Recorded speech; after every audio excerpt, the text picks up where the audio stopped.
Hello YouTube family, what's up YouTube family, this is Samran. Here we start our part 10 of Transport in Plant और ऐसे ही biology की videos देखने के लिए subscribe my YouTube channel. So let's get straight into it. Thought of the day, only you should change your life, no one will do it for you. So let's begin the class. Phloem transport, flow from source to sink. Food, primarily sucrose, is transported by the vascular tissue phloem from a source to sink. Right जो sucrose है उसे transport किया जाता है phloem में और कहाँ से सोर्स टू सिंक. यूजुअली हम सोर्स किसे कहते हैं, जो पार्ट ऑफ प्लांट जो सिंथेसाइज करता है फूड को, जैसे कि लीव हो गई, राइट. एंड सिंक किसे कहते हैं, द पार्ट दैट नीड्स और स्टोर द फूड, जिसको नीड है और जो स्टोर करता है किसे, फूड को. But the source and sink may be reverse depending on the season और द प्लांट नीड क्या है उसके ऊपर डिपेंड करता है. कह रहा है जो सोर्स होता है, हमने बोला जहाँ खाना बन रहा है उसे कहते हैं सोर्स. सिंक उसे कहते हैं जो स्टोर करता है फूड को, राइट. बट कहता है जो सोर्स और सिंक है ये रिवर्स भी हो सकते हैं, सीजन पे डिपेंड करता है एंड प्लांट नीड पर डिपेंड करती है ये चीज़. जैसे कि शुगर जो है स्टोर होती है रूट्स के अंदर, इसे मोबिलाइज किया जाता है to become a source of food in the early spring when the buds of trees act as sink. क्या कहना चाहता है, कहता है जो हमने शुगर को स्टोर किया था रूट्स के अंदर, अब वो वर्क करेगी as a source early spring में, जहाँ की जो बर्ड ऑफ ट्रीज है वो कैसा एक्ट करेगी, सिंक की तरह, राइट. अब खाना कहाँ से जा रहा है, रूट से जा रहा है बर्ड्स ऑफ ट्रीज तक, right. They need energy for the growth and development of the photosynthetic apparatus. इसके लिए क्या चाहिए, एनर्जी चाहिए. Since the source sink relationship is variable. कैसी होती है रिलेशनशिप, ये वेरिएबल होती है. जो डायरेक्शन होता है मूवमेंट इन द फ्लोएम का वो कैसा होता है, अपवर्ड भी हो सकता है डाउनवर्ड भी हो सकता है, इसलिए इसे कहा by directional. This contrast with that of the xylem, कैसा है, where the movement is always unidirectional, that is upward. तो फ्लोएम में कैसी मूवमेंट होती है, बाई डायरेक्शनल, एंड जो जाइलम है उसमें कैसी मूवमेंट होती है, unidirectional, that is upward, right. Hence, unlike one way flow of water in transpiration, food जो होता है फ्लोएम सैप में उसे ट्रांसपोर्टेड किया जाता है in any required direction so long as there is source of sugar and a sink able to use, store or remove the sugar. Okay, phloem sap is mainly किसे बोलते हैं हम, water and sucrose जब होता है इकट्ठे उन दोनों को मिलाकर बोला जाता है phloem sap. But other sugars जो होती है, हॉर्मोन्स जो होते हैं, अमीनो एसिड को भी ट्रांसलोकेट किया जाता है फ्लोएम के ज़रिए. Okay buddies, so let's proceed to the pressure flow और mass flow hypothesis क्या होती है. Okay, let's begin. The accepted mechanism used for the translocation of sugar from source to sink, इसे ही बोलते हैं pressure flow hypothesis.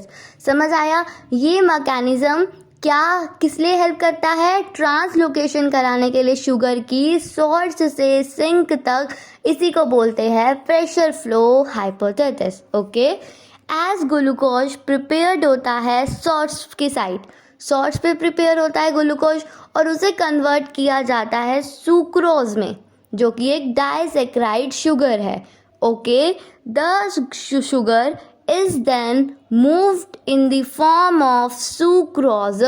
जो sugar है अब किसकी फॉर्म में मूव करना स्टार्ट करेगी, सुक्रोज की, और सबसे पहले एंटर करती है कंपेनियन सेल में. कंपेनियन सेल में क्या करेगी, वो एंटर करेगी और फिर एंटर करेगी वो किसके अंदर, लिविंग फ्लोएम में, जिसे बोलते हैं सीव ट्यूब, जिसे हम क्या बोलते हैं, sieve tube cell of phloem. By active transport के ज़रिए, मतलब यहाँ पे हमें एनर्जी स्पेंड करनी पड़ेगी in the form of ATP. This process जो है लॉडिंग की एट द सोर्स जो प्रोड्यूस करती है hypertonic conditions in the phloem. अब देख, हमने उसके अंदर क्या किया, एक टाइप से हमने उसके अंदर क्या किया, खाना डाला। अगर हम उसके अंदर खाना डाल रहे हैं तो हम उसका क्या लेवल इंक्रीज कर रहे हैं, हाइपरटोनिक लेवल इंक्रीज कर रहे हैं। इसलिए हमने कहा फ्लोएम में हाइपरटोनिक कंडीशन जो है अब इंट्रोड्यूस हो गई, राइट। वाटर इन दी एडजेसेंट जाइलम मूव करना स्टार्ट करता है फ्लोएम में बाय ऑस्मोसिस। तुम्हें पता है जाइलम में सॉल्यूट ज़्यादा नहीं होता, इसलिए वो कैसी कंडीशन शो करेगा, हाइपरटोनिक कंडीशन शो करेगा। और जो फ्लोएम होता है उसके अंदर सॉल्यूट्स है, बहुत ज़्यादा सॉल्यूट्स है, और ऊपर से हमने लॉडिट करा दिया वहाँ पे मटेरियल को, राइट। तो फ्लोएम में क्या होगी, हाइपरटोनिक सॉल्यूशन होगा। तो हमें पता है हाइपोटोनिक टू हाइपरटोनिक ही वाटर की मूवमेंट की जाती है, राइट। वाटर की मूवमेंट कहाँ से कहाँ होती है, हाइपोटोनिक टू हाइपरटोनिक, या फिर तुम ये कह सकते हो high water potential to the low water potential water की मूवमेंट होती है। तो हमने यहाँ पे वाटर को मूव कराया बाय ऑस्मोसिस, ठीक है। अब देखो, जो ऑस्मोटिक प्रेशर है जो बिल्ड हुआ है फ्लोएम के अंदर, फ्लोएम सैप के अंदर, वो मूव करेगा to area of lower pressure की तरफ। अब हाई प्रेशर जहाँ था, लोअर प्रेशर की तरफ पानी आएगा, एकदम पानी आता है तो सबको वो लेके ऐसे नीचे की तरफ आ जाएगा, राइट। और पहुँचेगा कहाँ पे, कहाँ पहुँच जाएगा, सिंक के पास पहुँच जाएगा जहाँ पे उसे अनलोडेड करनी है, right. Water in the adjacent xylem move into this phloem by osmosis, ये समझ आया। और जो ऑस्मोटिक प्रेशर है वो बिल्डअप हुआ फ्लोएम सैप में और मूव करता है लोअर प्रेशर एरिया की तरफ। अब at this sink osmotic pressure जो होता है मस्ट बी रिड्यूस होना चाहिए। सिंक की तरफ जो ऑस्मोटिक प्रेशर है वो क्या होना चाहिए, रिड्यूस होना चाहिए। रिड्यूस होना चाहिए ना, क्यों रिड्यूस होना चाहिए, ताकि वहाँ पे फ्लो कर सके। सबसे पहले तो high pressure to low pressure movement होगी वाटर की, ताकि सिंक के पास नीचे आ। Again active transport is necessary, क्यों नेसेसरी है, to move sucrose out of the phloem sap into the cell, जो कि क्या करता है, which will use the sugar converted into the energy, starch or cellulose.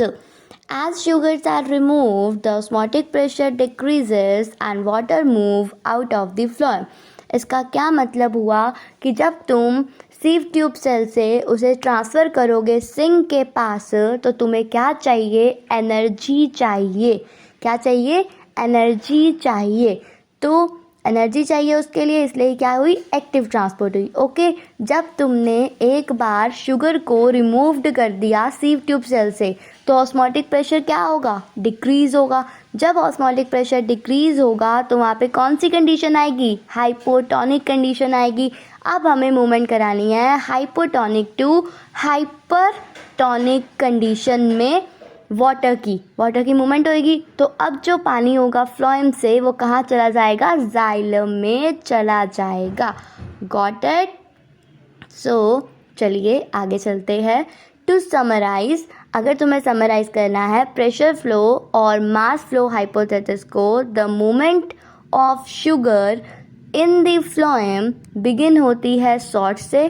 पता है हमें, प्रेशर फ्लो हाइपोथेसिस में हमने देखा जो मूवमेंट है शुगर की फ्लोएम में बिगिन हुई सॉर्ट से, और जहाँ पे हमने शुगर को लॉडिट करा दिया एक्टिवली ट्रांसपोर्ट से सीव ट्यूब के अंदर, राइट। और जो लॉडिंग थी फ्लोएम की सेटअप करती है क्या, वाटर पोटेंशियल ग्रेडियंट को, जो फैसिलिटेट्स करती है mass movement in the phloem, right. तभी तो जब हमने लॉडिंग कराई थी किसकी, शुगर की फ्लोएम के अंदर, तभी तो हमें वाटर पोटेंशियल ग्रेडियंट मिला जिसके ज़रिए फ्लोएम में पानी आ सका, तभी तो प्रेशर फ्लो हाइपोथेसिस अकर हुई, right. Phloem tissue is composed of sieve tube cell.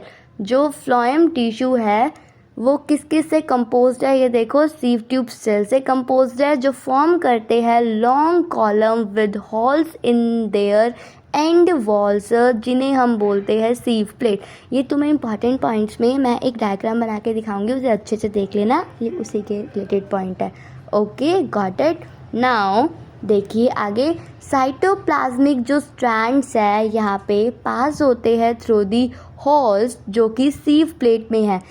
जो सीव ट्यूब सेल है ना, उसके अंदर साइटोप्लाज्मिक स्ट्रैंड्स रिप्रेजेंट होते हैं, जो कहाँ से पास करते हैं, होल जो होते हैं सीव प्लेट्स में वहाँ से पास करते हैं साइटोप्लाज्मिक स्ट्रैंड्स, जो फॉर्म करते हैं कॉन्टिन्यूअस फिलामेंट को। जो क्या फॉर्म करेंगे, कॉन्टिन्यूअस फिलामेंट फॉर्म करेंगे। एज हाइड्रोस्टैटिक प्रेशर जो होता है sieve tube of the phloem में, अब वो क्या हो जाएगा, इंक्रीज हो जाएगा, राइट। हाइड्रोस्टैटिक प्रेशर जो होगा सीव ट्यूब में इंक्रीज हो जाएगा, जिसके कारण प्रेशर फ्लो बिगिन, क्योंकि पानी आ गया था ना उसके अंदर, इसलिए हाइड्रोस्टैटिक प्रेशर भी इंक्रीज हो गया वहाँ पे और प्रेशर फ्लो भी बिगिन हो गया। एंड जो सैप था, जो फ्लोएम सैप था, जिसमें क्या था, वाटर प्लस सुक्रोज था, मूव थ्रू द फ्लोएम, वो मूव करते हैं। Meanwhile at this sink incoming sugar जो है उसे एक्टिवली ट्रांसपोर्ट करा दिया जाता है out of the phloem and remove करा दिया जाता है शुगर को। और कौन सी कंडीशन डेवलप करा दी जाती है, देन हाइपोटोनिक कंडीशंस डेवलप कराई दी जाती है। किसके अंदर, बताओ बताओ किसके अंदर, सीव ट्यूब सेल के अंदर, ताकि अब पानी जो है सीव ट्यूब सेल से सीधा कहाँ सा जा सके, जाइलम में जा सके। ओके, ये पॉइंट था। The loss of solute produce करता है high water potential in the phloem, वही पॉइंट आ गया। And water passes out returning eventually to the xylem. अब पानी वापस आ गया उसके पास, जहाँ से लिया था वहीं पे पानी क्या हो गया, वापस आ गया। नाउ हम बात करते हैं ग्रडलिंग एक्सपेरिमेंट की, कि ग्रडलिंग एक्सपेरिमेंट में हम क्या पढ़ते हैं, right. A simple experiment called girdling was used to identify the tissue through which food is transported. कहता है ग्रडलिंग एक्सपेरिमेंट इसलिए किया गया था, ये देखने के लिए कौन से टिश्यू से जो फूड है वो ट्रांसपोर्टेड हो रहा है, right. On the trunk of the tree a ring of bark up to a depth of the phloem layer can be carefully removed। हमने क्या किया, जो ट्रंक ऑफ ट्री था उससे ring of bark up to the depth of the phloem layer से हमने उसे carefully removed कर दिया। And in the absence of the downward movement of food the portion of the bark above the ring on the stem become swallow after a few week। वो swallow क्यों हो गया, क्योंकि जो खाना आ रहा था वहीं पे इकट्ठा हो जा रहा था, नीचे जा नहीं पा रहा था, क्योंकि हमने कहाँ क्या कट कर दिया, फ्लोएम लेयर को कट कर दिया in the form of ring, right. This simple experiment shows that जो फ्लोएम है वो टिश्यू है जो रिस्पॉन्सिबल है, ट्रांसलोकेशन कराता है, जो किसकी, फूड की। तो हम कहते हैं जो फ्लोएम है वही रिस्पॉन्सिबल है for the translocation of the food. याद रखना, phloem is the tissue responsible for translocation of food and that transport take place in one direction, that is towards the root होती है। तो इस एक्सपेरिमेंट से हमें क्या पता लगता है कि जो फ्लोएम है वही ऐसा टिश्यू है जो कि खाना पहुंचाता है ऊपर से नीचे तक, means leaf to root, right. This experiment can be perform by you easily. इस एक्सपेरिमेंट को हम भी कर सकते हैं जब हम एक ट्रंक ऑफ बार्क से क्या कट कर दे, रिंग ऑफ बार्क कट कर दे up to a depth of phloem layer, right. अगर तुम बताओ जो स्टोर फूड है अब डिक्रीज होता जा रहा है रूट्स में क्योंकि उसे खाना मिल नहीं रहा, तो सबसे पहले कौन मरेगा, जिसको पानी नहीं मिल रहा ऊपर या फिर जिसको खाना नहीं मिल रहा। ऑब्वियस ही बात है कि रूट मरेगी पहले, रूट डाई फर्स्ट। अगर क्वेश्चन आता है कि लीव डाई फर्स्ट और रूट डाई फर्स्ट, तो तुम बोलोगे रूट पहले मरेगी उसके बाद लीफ मरेगी। ओके।